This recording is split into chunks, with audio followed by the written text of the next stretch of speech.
السلام علیکم ورحمۃ اللہ وبرکاتہ۔ سیرت رسول علیہ صاحبہ الصلاۃ والسلام کی گزشتہ قسم میں ہم نے آپ کے سامنے آپ علیہ الصلاۃ والسلام کا نسب مبارک ذکر کیا تھا۔ محمد بن عبداللہ بن عبد المطلب بن ہاشم بن عبد مناف بن قصی بن کلاب بن مرہ بن کعب بن لوئی بن غالب بن فہر بن مالک۔ یہ فہر بن مالک میں نے آپ کے سامنے ذکر کیا تھا، انہیں قریش ابن مالک بھی کہا جاتا تھا۔ قبیلہ قریش، انہی کی اولاد کو قریش کہا جاتا ہے اور انہی کی طرف منسوب ہے۔ ان کے زمانے میں ناظرین کرام حجاز مقدس پر اور مکہ مکرمہ میں قریش کی حکمرانی نہیں تھی، بلکہ قبیلہ جرہم والے اس وقت حجاز مقدس پر حکمران ہوتے تھے۔ ان کے زمانے میں ایسا کیا واقعہ رونما ہوا کہ بئر زمزم، حضرت اسماعیل علیہ السلام کا کنواں جو خانہ کعبہ کے قریب تھا، وہ روئے زمین سے غائب کر دیا گیا، اس کا نام و نشان اور شناخت کو مٹا دیا گیا۔ اسی واقعے کو اس قسم میں ہم سیرت رسول علیہ صاحبہ الصلاۃ والسلام کی اس قسم میں آپ کے سامنے ذکر کریں گے۔ ناظرین کرام، قبیلہ جرہم کا سردار مزاز ابن عمرو ہوا کرتا تھا۔ قبیلہ جرہم والوں نے خانہ کعبہ کی بے حرمتی کرنا شروع کر دی اور اس کے اندر نازیبہ افعال انجام دینا شروع ہوئے، تو ان کے سردار مزاز ابن عمرو نے ان کو سمجھایا کہ یہ خانہ کعبہ کی حرمت کے خلاف ہے، جو افعال، جو حرکتیں آپ اس کے اندر انجام دے رہے ہیں، اس سے باز رہو۔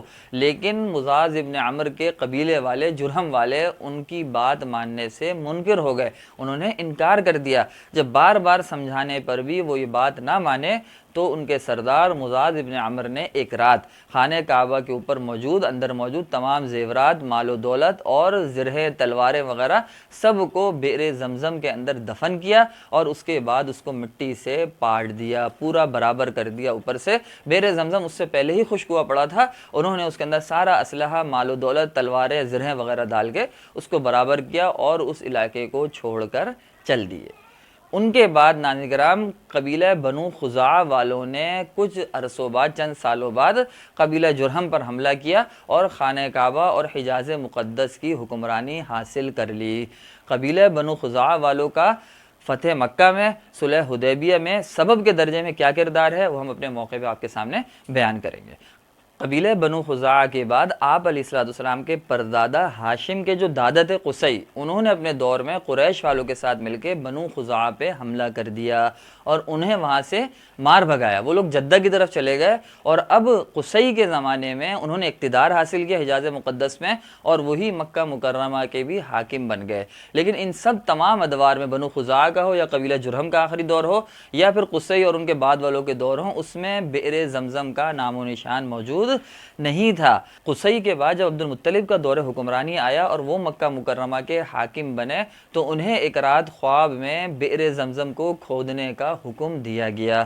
حضرت علی کرم اللہ تعالی وجہہ سے روایت ہے کہ عبد المطلب بیان کرتے ہیں کہ ایک رات میں حجر اسود کے قریب سو رہا تھا کہ ایک خواب میں ایک آنے والا آیا اور اس نے مجھے کہا کہ طیبہ کو کھودو۔ میں نے پوچھا طیبہ کیا ہے؟ وہ کچھ بتائے بغیر چلا گیا۔ اگلی رات پھر میں سو رہا تھا تو آنے والا آیا اور اس نے کہا برہ کو کھودو۔ میں نے کہا برہ کیا ہے؟ وہ بتائے بغیر چلا گیا۔ تیسری رات پھر آنے والا آیا خواب میں اور اس نے کہا مظنونہ کو کھودو۔ میں نے پوچھا مظنونہ کیا ہے؟ تو وہ بتائے بغیر چلا گیا۔ اس سے اگلی رات وہ پھر سو رہے تھے کہ خواب میں آنے والا آیا اور اس نے کہا زمزم کو کھودو۔ میں نے کہا زمزم کیا ہے؟ تو اس نے کہا کہ زمزم وہ ہے کہ جس کا پانی کبھی ختم نہیں ہوتا اور وہ تمام حاجیوں کو سیراب کرتا ہے۔ عبد المطلب کہتے ہیں میں نے اس سے پوچھا یہ کنواں کہاں ہے؟ اس نے بتایا کہ جہاں گندگی اور خون پڑا ہے اور کوا ٹھونگے مار رہا ہے۔ دوسرے دن عبد المطلب اپنے بیٹے حارث کے ساتھ وہاں گئے۔ انہوں نے دیکھا کہ وہاں گندگی اور خون پڑا تھا اور ایک کوا ٹھونگے مار رہا تھا۔ اس جگہ کے دونوں طرف بت موجود تھے اور یہ گندگی اور خون دراصل ان بتوں پر قربان کیے جانے والے جانوروں کا تھا۔ پوری نشانی جب مل گئی تو عبد المطلب کدال لے آئے اور کھدائی کے لیے تیار ہو گئے، لیکن اسی وقت وہاں پر قریش آ پہنچے۔ انہوں نے کہا اللہ کی قسم ہم تمہیں یہاں کھدائی نہیں کرنے دیں گے، تم ہمارے ان دونوں بتوں کے درمیان کنواں کھودنا چاہتے ہو جہاں ہم ان کے لیے قربانیاں کرتے ہیں۔ عبد المطلب نے ان کی بات سن کر اپنے بیٹے حارث سے کہا تم ان لوگوں کو میرے قریب نہ آنے دو، میں کھدائی کا کام کرتا رہوں گا، اس لیے کہ مجھے جس کام کا حکم دیا گیا ہے میں اس کو ضرور پورا کروں گا۔ قریش نے جب دیکھا کہ عبد المطلب المطلب باز آنے والے نہیں تو وہ رک گئے اور عبد المطلب نے کھدائی شروع کر دی۔ جلد ہی کنویں کے آثار نظر آنے لگے۔ یہ دیکھ کر عبد المطلب نے اللہ اکبر کا نعرہ لگایا اور بولے یہ دیکھو یہ اسماعیل علیہ السلام کی تعمیر ہے۔ جب قریش نے دیکھا کہ انہوں نے کنواں تلاش کر لیا تو ان کے پاس آئے اور کہنے لگے عبد المطلب اللہ کی قسم یہ ہمارے باپ اسماعیل علیہ السلام کا کنواں ہے اور اس پر ہمارا بھی حق ہے، اس لیے تم ہمیں اس میں شریک کرو۔ یہ سن کر عبد المطلب نے کہا میں تمہیں اس میں شریک نہیں کر سکتا، یہ مجھ اکیلے کا کام ہے اور میں اکیلا ہی کروں گا۔ اس پر قریش نے کہا تب پھر اس معاملے میں ہم آپ سے جھگڑا کریں گے۔ عبد المطلب بولے پھر کسی سے فیصلہ کرا لو۔ انہوں نے بنو سعد کی ایک کاہنہ سے فیصلہ کروانا منظور کیا۔ یہ کاہنہ ملک شام کے بالائی علاقوں میں رہتی تھی۔ عبد المطلب اور دیگر قریش کے سردار اس کی طرف روانہ ہو گئے۔ اس وقت حجاز مقدس اور ملک شام کے درمیان ایک بیابان، ایک طویل ریگستان آتا تھا۔ جب یہ لوگ وہاں پہنچے تو درمیان میں ان کا پانی ختم ہو گیا۔ سب لوگ پیاس سے بے حال ہو گئے اور ان کو اپنی موت یقینی نظر آنے لگی۔ انہوں نے ادھر ادھر پانی تلاش کیا لیکن کہیں پانی نہیں ملا۔ آخر میں جب عبد المطلب اٹھ کر اپنی سواری کے قریب آئے، سواری اٹھی تو جیسے ہی اٹھی تو نیچے سے پانی کا چشمہ جاری ہو گیا۔ عبد المطلب کے ساتھ جتنے لوگ تھے، افراد تھے ان کے خاندان کے، انہوں نے پانی پیا اور اس کے بعد انہوں نے اپنے مخالفین کو بھی بولا کہ آؤ تم بھی پانی پیو۔ انہوں نے بھی سیراب ہو کے پانی پیا اور پانی بھرا اپنے مشکیزوں میں اور وہ پانی ختم ہونے کا نام نہیں لے رہا تھا۔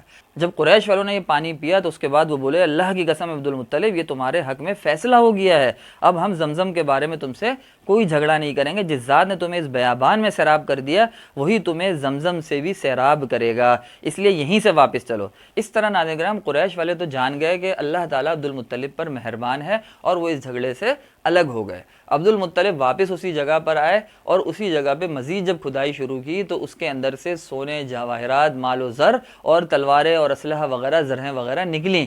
جب وہ نکلنا شروع ہوئیں تو قریش والوں کی نیت پھر بگڑ گئی۔ یہ دیکھ کر قریش والوں نے کہا کہ اس مال و زر میں اور ان تلواروں و زرہوں میں ہمارا بھی حصہ ہے۔ عبد المطلب نے کہا اس میں تمہارا حصہ نہیں، تمہیں انصاف سے کام لینا چاہیے۔ اور انصاف اس وقت یہ ہوتا تھا ناظرین کرام کہ پانسے کے تیروں کے ذریعے سے قرآن اندازی کی جاتی تھی، قرآن اندازی میں جس کا نام نکلے وہ چیز اسی کی شمار ہوتی تھی۔ عبد المطلب نے 6 تیر ڈالے، 2 تیر خانہ کعبہ کے نام پہ، 2 تیر اپنے نام پہ عبد المطلب کے اور 2 تیر قریش کے نام پہ۔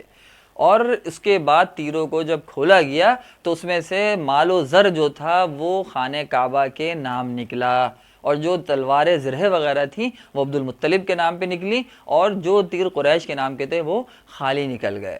تو اس طریقے سے عبد المطلب نے سارا مال و زر، جواہرات وغیرہ خانہ کعبہ کی دیواروں پر اور اندر اس کے آویزہ کر دیا، لٹکا دیا اور جو تلواریں زرہیں تھیں وہ عبد المطلب نے لے لی۔ اس طرح یہ مسئلہ تو ناظرین کرام حل ہو گیا، لیکن عبد المطلب نے زمزم کی کھدائی کے آغاز کے وقت یہ منت مانگی تھی کہ اللہ اس کھدائی کو میرے لیے آسان کر دے، میں اپنے ایک بیٹے کو تیرے نام پر ذبح کروں گا۔ جب یہ کھدائی اور یہ مسئلے حل ہو گئے تو عبد المطلب کو خواب میں ایک آنے والے نے آ کے کہا کہ عبد المطلب اپنی منت کو پورا کرو۔ عبد المطلب اس وقت اپنی منت کو بھول چکے تھے۔ اس کے بعد کیا ہوا، عبد المطلب نے اپنے بیٹے کو ذبح کیا یا نہیں کیا اور یہ مسئلہ اور یہ منت کس طریقے سے اپنے منطقی انجام تک پہنچی، یہ چیز انشاءاللہ ہم آپ کو اگلی قسط میں بتائیں گے۔ اپنا خیال رکھیے گا۔ السلام علیکم ورحمۃ اللہ وبرکاتہ۔